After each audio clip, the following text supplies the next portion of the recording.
அம்மாவை போலீஸ் ஸ்டேஷனுக்கு வழி அனுப்பி வச்சுட்டு வீடு வந்து சேரு. என்ன பாப்பா என்னாச்சு? இல்லம்மா அது ஐயாவை பார்த்து மனு கொடுக்க வந்தேன்னு சொன்னாவம்மா, அதான் விட்டேன்.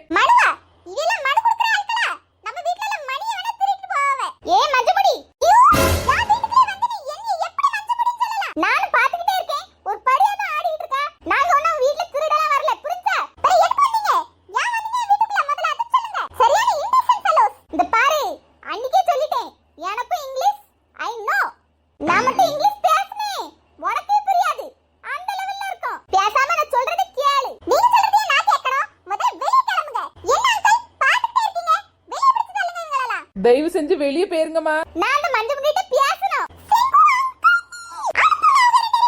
எம்மா போங்கம்மா, பாப்பா கோவம் வந்துட்டு டக்குனு கிளம்புங்க இங்க இருந்து. வாங்கக்க பேர்வோம், பெரிய பிரச்சனை ஏதாவது ஆயிர போகுது. என்ன பண்ணிருவா அந்த மஞ்சு முடி? நானும் பாத்துறியே. போலீஸ் கூப்பிடுங்க.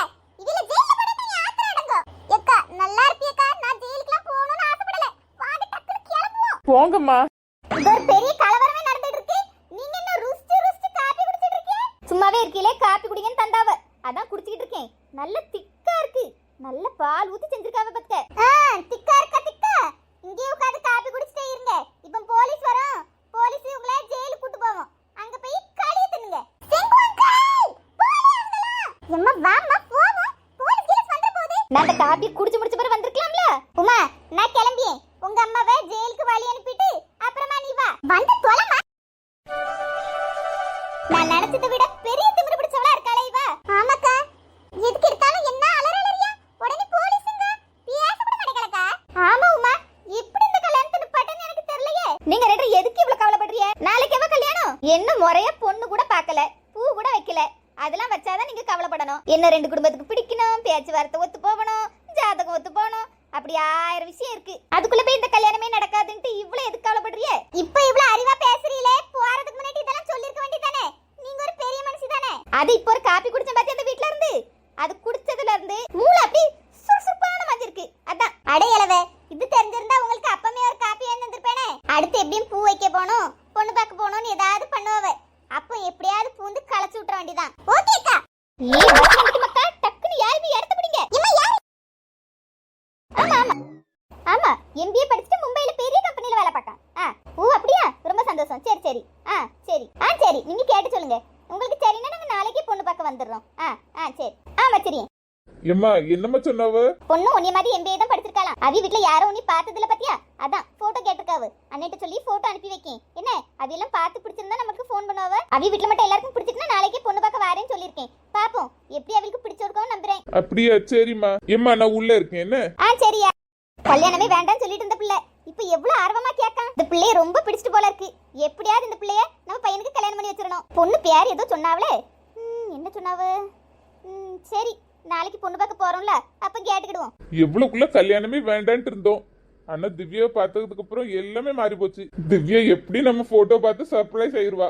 ஐயோ இவையில நிறைய வாட்டி பாத்துருக்கோமேன்ட்டு. திவ்யா உன் பதிலுக்காக நாங்க வெயிட்டிங். என்ன சொல்றா சோனியா? இவ்வளவு நடந்துட்டா? ஆமா, வர கோவத்துக்கு கண்டிப்பா போலீஸ்க்கு ஃபோன் பண்ணி பிடிச்சு கொடுத்திருந்திருப்பேன். ஏன் சோனியா, வீணான பிரச்சனை தானே, நீ கொஞ்சம் கோவப்படுறது கம்மி பண்ணு. என்னமோ தெரியல, அந்த ரெண்டு மூஞ்சி பார்த்தா எப்போ எனக்கு கோவம் வந்துட்டே இருக்கு. அப்படிலாம் சொல்லாதடி. போலீஸ்ல ஃபோன் வருது. ஹலோ சொல்லுங்கப்பா. என்னம்மா சியா? சும்மா திவ்யா கூட பேசிட்டு இருக்கேன்ப்பா. நீங்க என்ன செய்றீங்க? நான் கட்சி வேலை தான். சரி அதை விடு. நான் உனக்கு ஒரு மாப்பிள்ளை பார்த்திருக்கேன். மாப்பிள்ளை போட்டோ அனுப்பி வைக்கேன், பார்த்துட்டு பிடிச்சிருக்கான்னு சொல்லு. ஏன்ப்பா இவ்வளவு அவசரமா மாப்பிள்ளை பாக்கீங்க? நான் 2 வருஷத்துக்கு முன்னாடியே கல்யாணம் முடிக்கலாம்னு சொன்னேன். நீ தான் படிப்பு முடிச்சுட்டு வாரேன் அப்புறம் கல்யாணம் பண்ணிக்கிறேன்னு சொன்னா. இப்பதான் படிப்புலாம் முடிச்சாச்சுல, கல்யாணம் பண்ணிக்க. வேண்டாப்பா, எனக்கு மாப்பிள்ளை பார்க்காதீங்க. ஏம்மா அப்படி சொல்லியா? வேற ஏதாவது? அப்பா கிட்ட அந்த கார்டன் பையனை பத்தி சொல்லுவோமா? வேண்டாம், நம்மளுக்கே அவங்க யாரு, எங்க இருக்காங்க, கல்யாணம் ஆயிட்டா இல்லையான்னு தெரியல. வீணா எதுக்கு பிரச்சனை? இல்லப்பா அப்படிலாம் ஒண்ணும் இல்ல. அப்புறம் என்ன, நீ போட்டோ பாரு, பிடிச்சிருந்தா சொல்லி மேற்கொண்டு பேசுவோம். சரியா? வைக்கே. என்னாச்சு சோனியா? அப்பா மாப்பிள்ளை பாத்திருக்கேன்ட்டு போட்டோ அனுப்பிருக்காவட்டி, பார்த்துட்டு சொல்லணுமா? ஏய் வா, சூப்பர், உனக்கு ஃபைனலா கல்யாணம் நடக்க போகுது. எனக்கு ரொம்ப ஹாப்பியா இருக்கு. சும்மா இரு நீ வேற. எனக்கு மாப்பிள்ளை போட்டோ பார்க்கவே இன்ட்ரெஸ்ட் இல்ல. ஏன் அப்படி சொல்லியா? போட்டோ பாரு, பிடிச்சிருந்தா சரின்னு சொல்லி, இல்லனா வேண்டாம்னு சொல்லு. இல்ல வேண்டாம், அப்படியே இருக்கட்டு. அப்பட்ட மாப்பிள்ளை பிடிக்கலன்னு சொல்லிடுறேன்.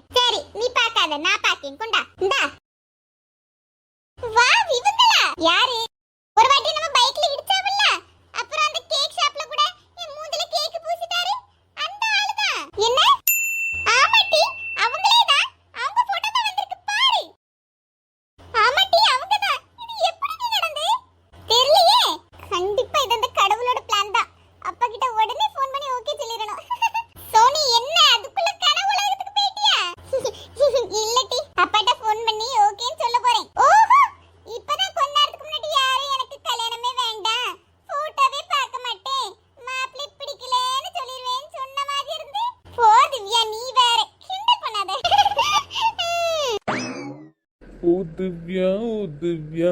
ஏல தம்பி தூங்கிட்டியோ? இல்லம்மா சொல்லுங்க. பொண்ணு வீட்ல இருந்து ஃபோன் பண்ணாவல. பொண்ணு வீட்ல எல்லாத்துக்கும் உன்னை பிடிச்சிருக்கான். அதனால நாளைக்கு பொண்ணு பார்க்க வர சொல்லிட்டாவ. அப்படியா? சரிம்மா. நல்ல ரெஸ்ட் எடுன்னு. அப்பதான் நாளைக்கு முகம் நல்லா இருக்கும். நான் போயிட்டு வரேன். என்ன? சரிம்மா. திவ்யா நாளைக்கு பார்க்க போறது நினைச்சா எப்படி தூக்கம் வரும்? திவ்யா நாளைக்கு வாரேன், ரெடியா இரு. ஐயோ வெக்கமா வருதே. சுரேஷ்க்கு பிடிச்சிருக்கிறதோ திவ்யாவை, ஆனா பொண்ணு பார்க்க போறதோ சோனியாவை. நடக்க போறது என்ன? நெக்ஸ்ட் எபிசோடுக்காக காத்துருங்க.